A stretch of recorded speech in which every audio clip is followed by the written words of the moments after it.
Sally Flower from Home Sanctuary. Sally's going to be teaching us how to pack up our kitchen today. That's right, I am Australia's first trained KonMari consultant, and I'm going to be talking about packing up your kitchen and making sure that you are storing them in a way that's simple and easy.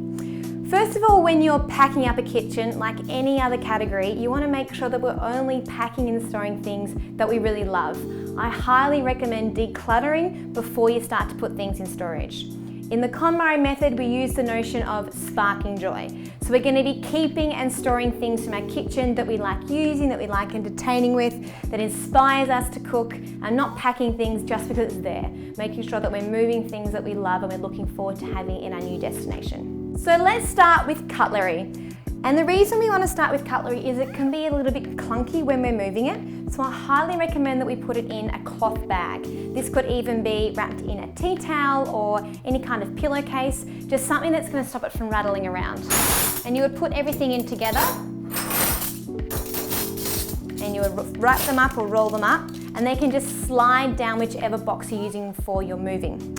So for kitchens, we have two boxes we would recommend here. Stacey, do you want to explain those to us? So our two boxes are the crystal box. So crystal box is a nice and small box, but it's also double thickness. So really good to pack all your heavier items into without it being too heavy to move.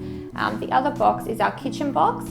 This one's really great because you've got the inserts. So once you put your paper up the glasses, you can pop them into the inserts. Yeah, and it's almost just makes it all that much simpler with having the inserts in there so you know nothing's going to break. It does. So let's just say we put our cutlery into here to move. So we put that down the side, and then we move on to the heavier items like your crockery. So at Storage King we have a whole heap of butcher's paper, and I highly recommend using butcher's paper. It's better than newspaper just because it doesn't get all greasy on your fingers, and especially for things like white china, it's going to be much better and doesn't have that imprint at the end. So we wrap up the china like so.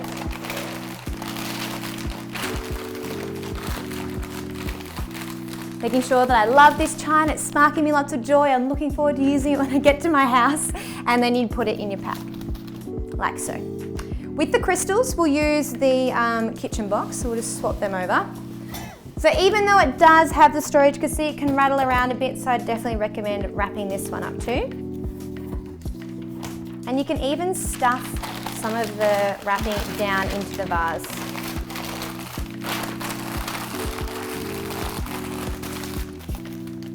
Like that.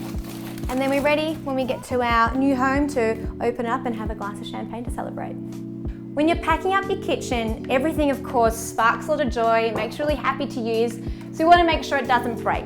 So with our plates, I wouldn't recommend packing them like this because they're going to scratch together. I would recommend putting some of the butcher's paper between them. So you'd put one layer down, fold over, another layer. It's almost like KonMari folding a t-shirt. You'd fold those over again. So, in and in. And then you could put one more on top and then use a final piece to wrap them all together. And then once that's ready, you'd put the whole thing into the box. Packing of bowls is exactly the same premise. You want to make sure they're stacked up on top of each other, but they have some paper in between them so they're not rubbing. Because of course, everything you're packing is sparking joy and making you happy, so when you get to your new home, you can unpack it and use it.